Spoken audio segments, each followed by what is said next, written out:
Hola, hola, hola, soy Víctor y estoy leyendo por aquí mi novela Nieblas de Perdición.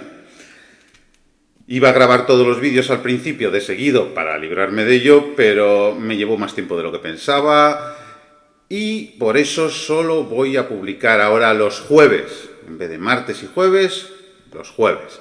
Tampoco creo que pase nada porque no está teniendo mucha difusión.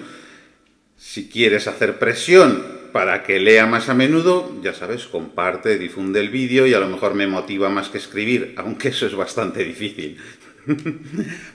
Estamos en el capítulo 28, que se titula Desconfianza. Allá vamos. Ah, gracias por seguir ahí. Tenía la sensación de que se habían olvidado de él.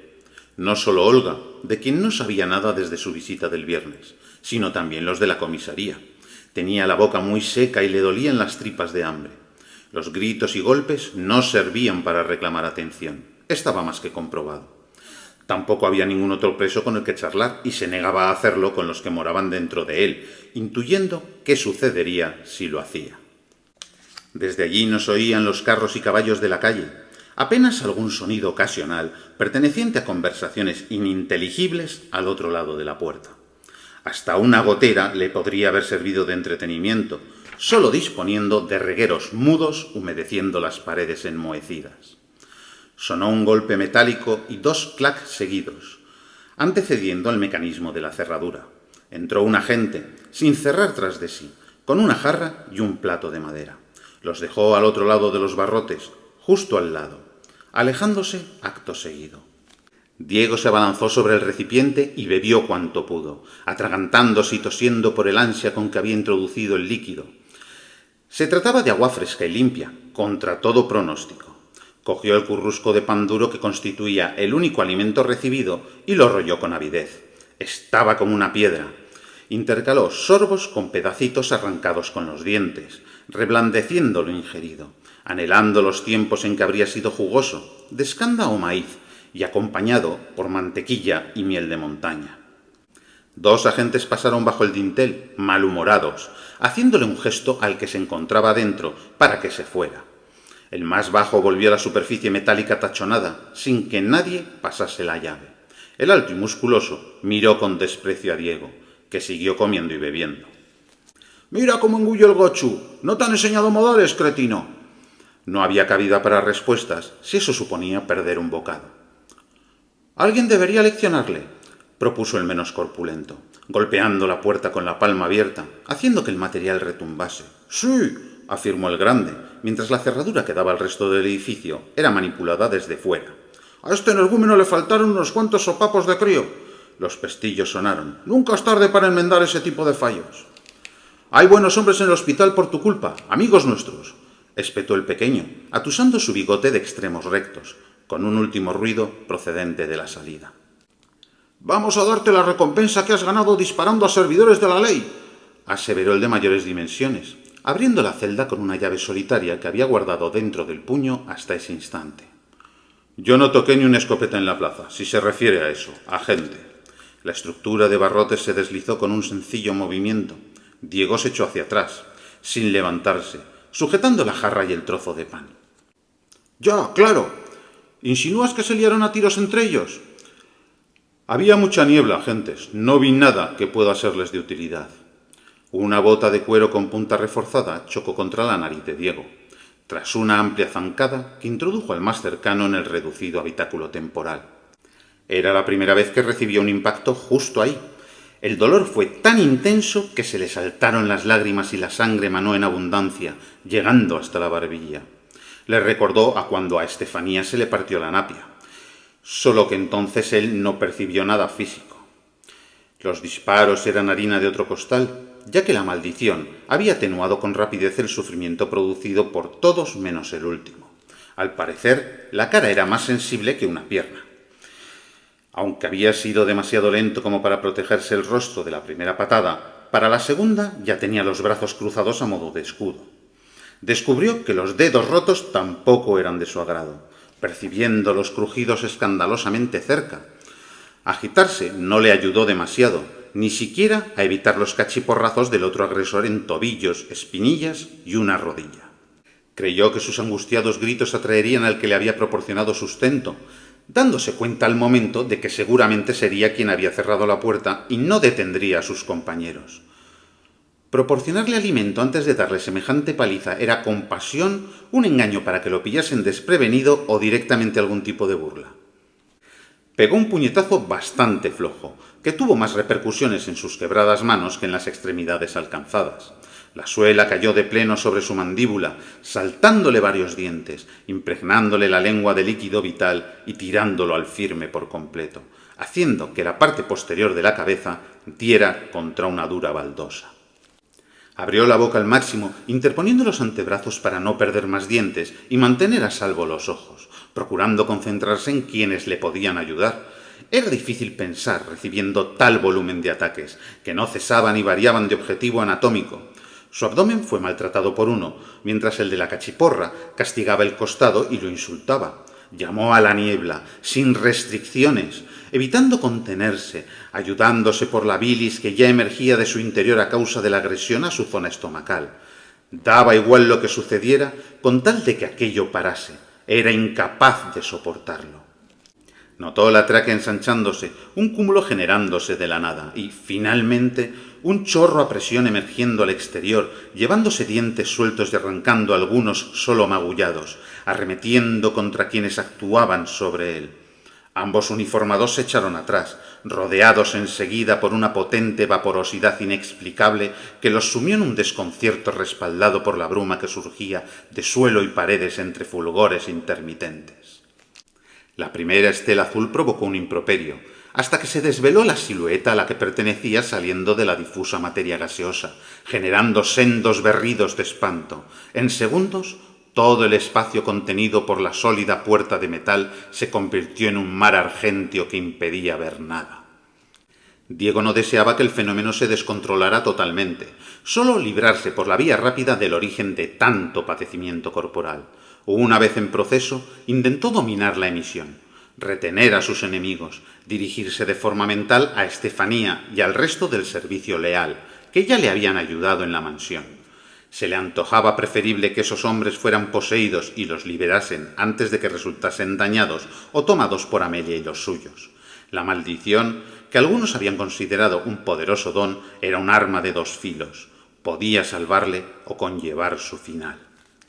No se atrevió a reclamar la presencia del felino, en parte creyéndolo ausente y también por si eso enfadaba o debilitaba a la niebla. Pero seguía prefiriéndolo, siendo algo con lo que había logrado mayor capacidad de llegar a un punto medio, de trabar una relación más estable, quizá por no tener inquilinos de diferente índole ni albergar rivales que anhelasen su fracaso. Aunque resultara arduo creer que aquello podía ofenderse, la impresión de rechazo percibida en sus primeras experiencias hicieron que evitara cualquier acción que pudiera suponer ser abandonado. Le gustara o no, fuera buena o mala, esa peculiar entidad o fuerza sobrenatural hacía que no estuviese indefenso en el periodo más peligroso de toda su vida. Gateó hasta fuera de la celda, notando bultos a ambos lados, evitando tocar lo que parecían unas piernas a su derecha, yendo en dirección a la salida con la esperanza de poder salir de allí de algún modo. Por mucho que Olga hubiese dicho que iba a ayudarlo y quisiera creer que eso era posible, la viabilidad de su plan y la fiabilidad de sus contactos se le antojaba menos ágil y plausible que una liberación inmediata. Aunque la idea inicial era esperar a que ella lo devolviera al conjunto de las personas libres y sin causas pendientes con la ley, permitir que lo molieran a palos no entraba dentro de lo que era capaz de asumir. Confiar en que la imparcialidad y un testimonio lo salvarían estaba bien, pero era un tanto optimista después de 4 guardias civiles corruptos, 2 agentes violentos y un comisario devorabebés.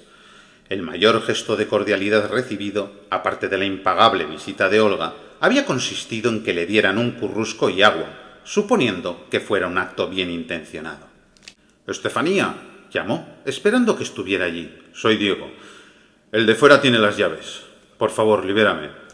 Repitió varias veces la solicitud.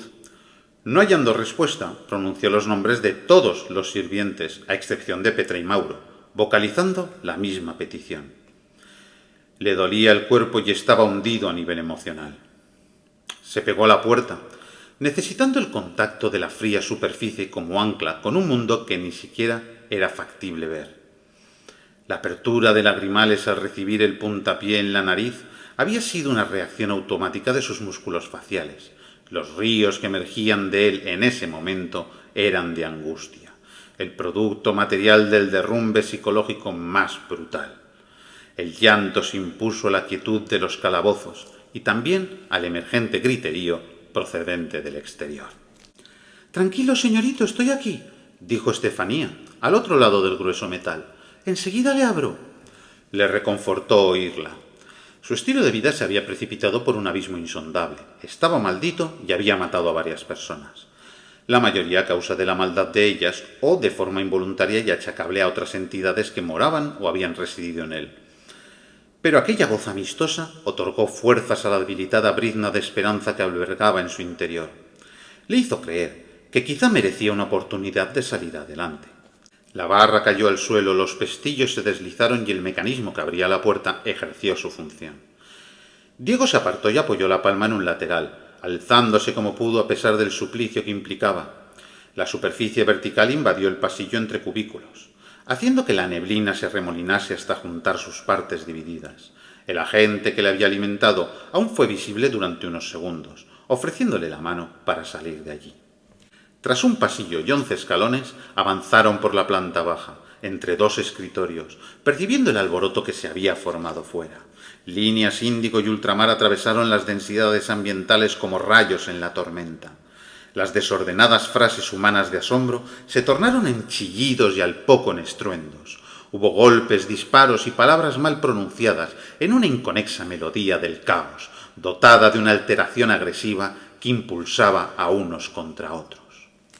La borrosidad se desplazó lentamente, creando un sendero más discernible que transcurría entre el mobiliario y los elementos arquitectónicos. Al segundo paso dejaron de dolerle los tobillos a Diego, al cuarto las espinillas, poco después la rodilla, y para cuando estaba a mitad de recorrido, la nariz había dejado de hacerle ver las estrellas. Un individuo uniformado cruzó por la zona menos intensa portando una silla en alto, que estrelló contra alguien tras sumirse de nuevo en la neblina.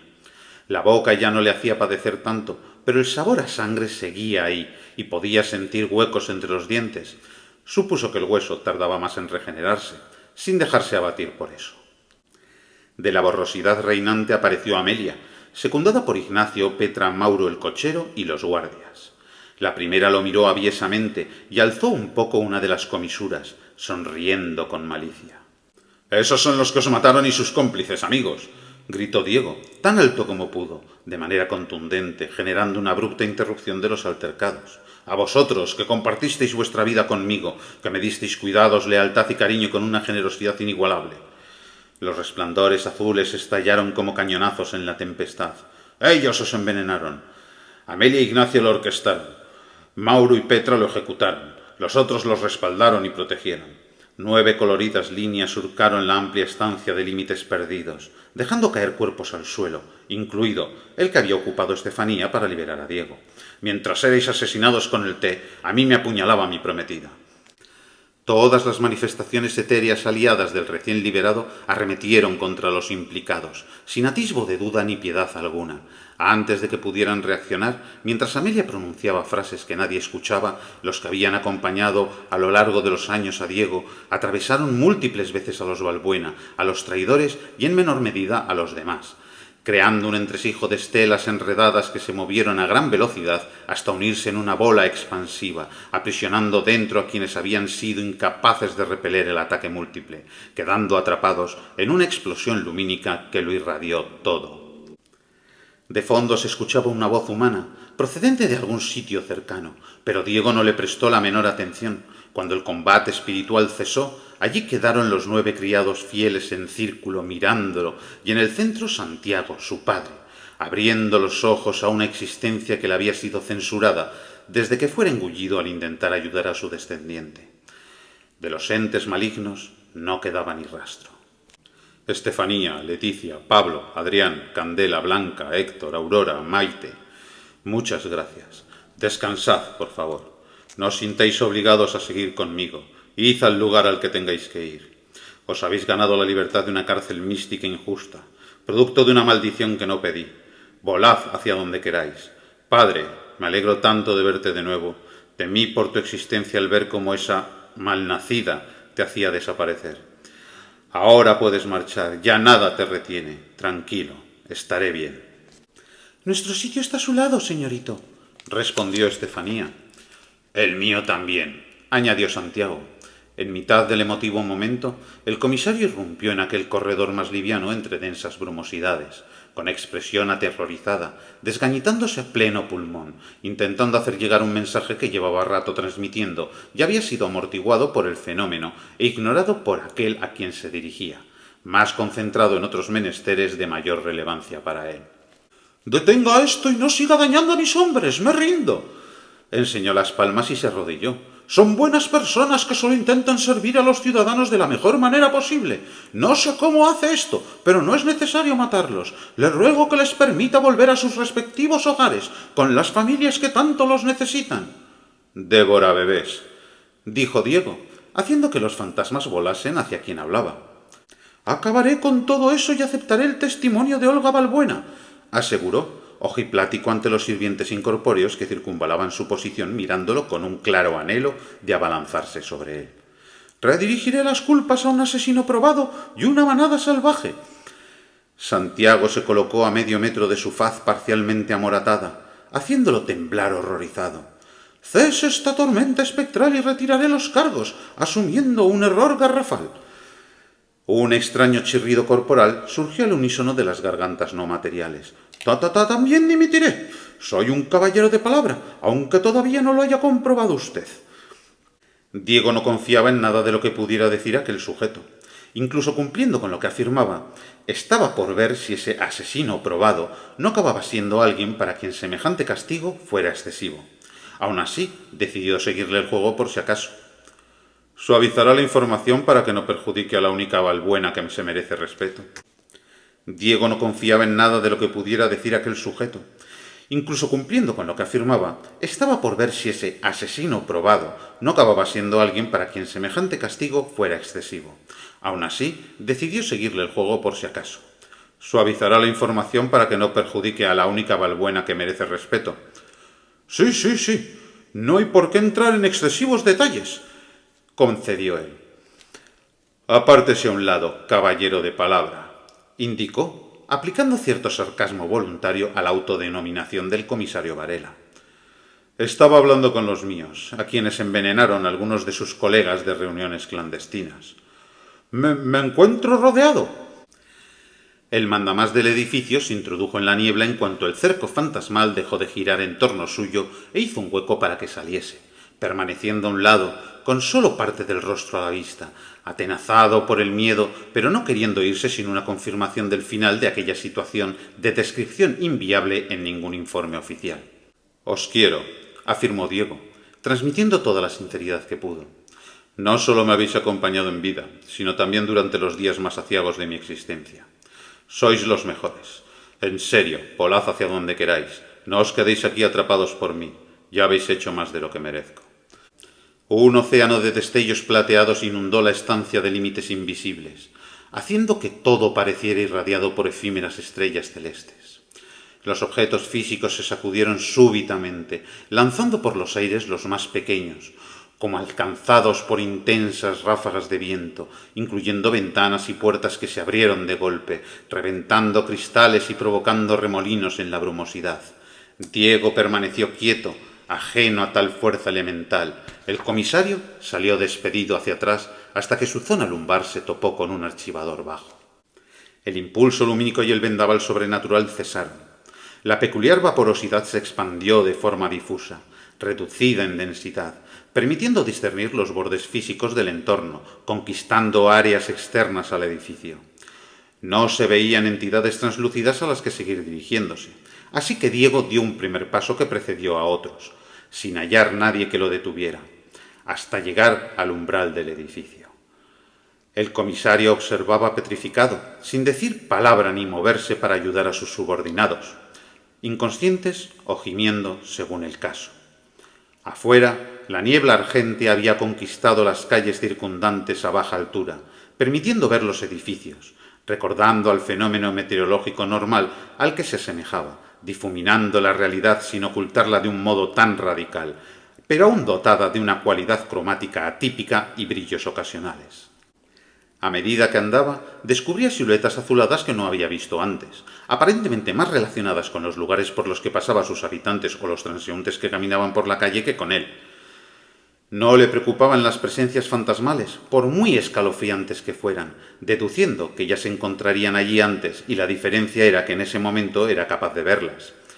Al igual que las que circunvalaban la mansión de los Balbuena y acompañaban a sus residentes, los signos de aquellas entidades poco tenían que ver con el único que parecía observarlos, aunque pudieran cruzarse en sus caminos o tener objetivos comunes de una manera casual. Extrañado, minutos después, comprobando que la neblina plateada parecía haber tomado la ciudad por completo, empezó a concebir que quizá ya no volvería a su interior, siendo la expansión en menor intensidad la forma de alejarse de él, como hizo el jaguar en su momento.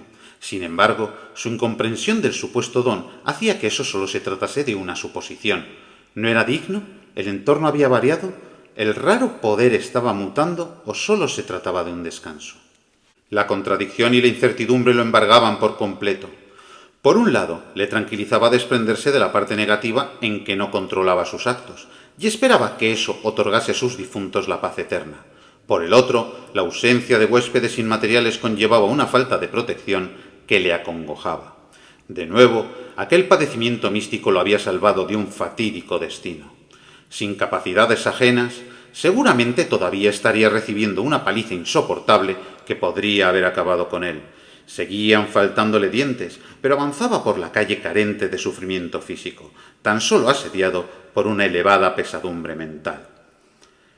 Tenía la sensación de caminar 10 centímetros por debajo del pavimento. Aun siendo consciente de que debería experimentar la euforia del vencedor, reafirmada por la falta de barrotes y la autonomía para ir y hacer lo que le viniera en gana, la suma de todo lo acontecido, de tantas desgracias encadenadas, hizo que la carga emocional lo sumiese en una desazón agridulce.